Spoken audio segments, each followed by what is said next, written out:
जय गुरु गोरखनाथ। ओम नमः शिवाय।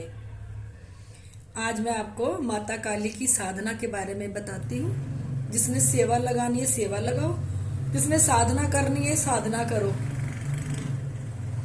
सबसे पहले तो आपने अपने घर के पितृदेव को देखना है कि वो पितर योनि में है कि प्रेत योनि में है, कि किसी बंधन में है, किसी ने उनका बंधन तो नहीं कर रखा। दूसरा, आपने अपने कुल देवी देवता को देखना है कि कहीं किसी ने उनका बंधन तो नहीं कर रखा। फिर अपने ऊपर नेगेटिविटीज चेक करनी है, कहीं सूक्ष्म में आपके ऊपर नेगेटिविटीज तो नहीं है, या आपके घर में तो नहीं है, या किसी परिवार के सदस्य के ऊपर तो नहीं है। ये चीजें चेक करके फिर आपने देखना है घर में दारू मीट अंडा नहीं आना चाहिए, क्योंकि ना माता काली दारू पीती है ना वो दारू मांगती है। देखो भेड़ चाल है, भेड़ चाल के पीछे लोग लग के माता काली पे दारू चढ़ाते हैं। फिर आपको वहां माता काली थोड़ा ना मिलेगी जहां आप दारू चढ़ाते हैं। फिर तो वहां पे आपको माता की योगिनियां ही मिलेंगी, माता काली नहीं मिलेगी। फिर ये सब कुछ देख के फिर आपने माता काली के मंदिर में जाना है। 5 पतासे, 2 लौंग, 1 पान का जोड़ा,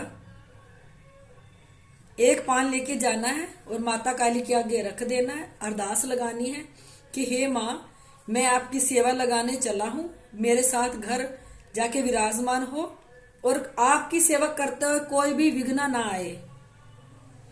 फिर घर आके संकल्प लो, ब्रह्मचार्य रहना। इसमें ब्रह्मचार्य का पालन करना बहुत जरूरी है।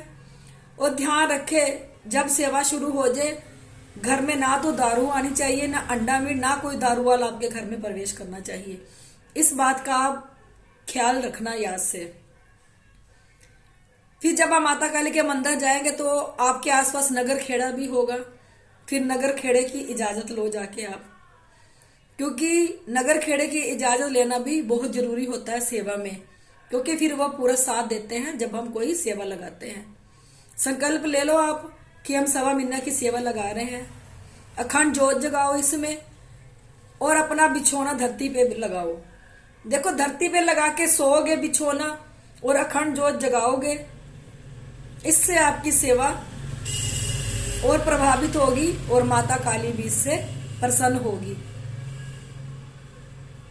कि सेवा मन से लगाओ, भाव से लगाओ। मन में कोई इच्छा रख के सेवा नहीं लगानी। फिर 1.25 महीना देखो, अखंड जोत जिसका समर्थ है वो तो लगाओ, जिसका समर्थ ही नहीं है वो सुबह शाम की जोत लगा सकता है। तेल की अखंड जोत जगा लो। फिर आपका मंत्र जाप करो, ओम माता काली नमः, ओम माता काली नमः, ओम माता काली नमः। इसकी माला निकालो, 2000 सुबह, 2000 दोपहर को, 2000 शाम को। देखो, अगर कोई दोपहर की माला नहीं निकाल सकता तो ठीक है, वरना तीनों टाइम बैठ के अपनी 2-2 हजार माला माता काली की निकालनी है। रुद्राक्ष की माला ले लेना निकालने के लिए। उससे पहले अपना गुरु जरूर बना लेना। कोई भी सेवा साधना अगर करनी हो, गुरु बनाना बहुत जरूरी है। गुरु का हाथ सिर पे होना बहुत जरूरी है। गुरु बनाओ, गुरु बना के अपनी सेवा करो, गुरु मर्यादा में रह के अपनी सेवा करो। जब आपका 1.25 महीना पूरा हो जाए उसके बाद माता काली का हवन कराओ। माता काली का हवन कराने के बाद मंदिर में जाओ, माता का 16 श्रृंगार दो, माता की चुनरी दो, माता का 2.25 मीटर कपड़ा दो काले रंग का, और चुनरी भी काले रंग की ही देनी है 1.25 महीना पूरा होने के बाद। और जब तक आपकी सेवा लगी हुई है, देखो 1.25 महीना कल युग में 12 साल बताया है। जैसे सेवा लगाओगे और 7 शनिवार आपने माता काली के मंदिर में भी जरूर जाना है। 7 शनिवार आपने क्या लेके जाना है? 5 पतासे, 2 लौंग, 1 पान। ये माता काली को आपने हर शनिवार चढ़ाना ही चढ़ाना है। 7 शनिवार ये आपने करना ही करना है, क्योंकि भोलेनाथ कहते हैं कल युग में 1.25 महीने की सेवा 12 साल है। देखो सतयुग में तो 12 साल पूरे ही देने पड़ते थे। ये कलयुग है, ये कलयुग है। कलयुग में सिर्फ 1.25 महीना ही आपने कोई साधना या तपस्या करनी है। ये आपने काम जरूर करना है, तभी आपकी सेवा पूरी होगी। 7 शनिवार ये काम आप कर लोगे तो आपके सेवा भी पूरी हो जाएगी, जिसने साधना करनी वो भी पूरी हो जाएगी। अगर आपने अपना मंत्र सिद्ध करना है काली माता का, देखो पूर्णमासी का दिन होता है, सारा दिन बैठ के जाप करो तो मंत्र भी सिद्ध हो जाएगा। दूसरा को ग्रहण लगते हैं, जितना टाइम ग्रहण का आता है उतना टाइम बैठ के आप जाप करो, ग्रहण में भी आपका मंत्र सिद्ध हो जाता है। जब मंत्र सिद्ध हो जाएगा छोटे मोटे काम तो आप जल पढ़ के अपने खुद ही करने लग जाओगे। मंत्र सिद्ध होना चाहिए। छोटी मोटी कोई बीमारी हो आपके ऊपर, जल लिया, मंत्र अपना पढ़ा और अपना पी लिया। यह थी आपकी माता काली की साधना और सेवा। उसके बाद मैं अपनी हर वीडियो में कहती हूँ, यहाँ पे गुरु गोरखनाथ और भोलेनाथ साक्षात प्रकट हुए थे। गुरु जी ने शरीर समेत यहाँ पूरे दर्शन दिए थे और भोलेनाथ ने बाल रूप में यहाँ दर्शन दिए थे। यहाँ पे हर सूक्ष्म से सूक्ष्म चीज को देखा जाता है, जो किसी भी दरबार में नहीं देखी जाती।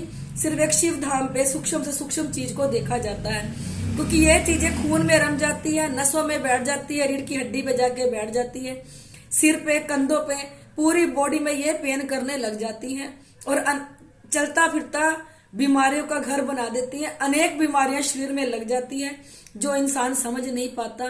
ना डॉक्टर को समझ आती है, ना इंसानों को समझ आती है कि हमारे साथ हो क्या रहा है। इसलिए अपनी नेगेटिविटीज चेक कराओ, क्योंकि सूक्ष्म नेगेटिविटीज कभी तंग नहीं करती, क्योंकि वो अंदर बीमारियां लगाती है, धीरे धीरे अपने शरीर को खोखला करती है। जब आपका शरीर खोखला हो जाता है फिर आपको इतनी मार पड़ती है उन बीमारियों की, इतने दर्दें शुरू हो जाते हैं शरीर में जिसका कोई अंत नहीं है। अगर आपको मेरी वीडियो अच्छी लगती है इसे लाइक, सब्सक्राइब और शेयर जरूर कर दिया करो।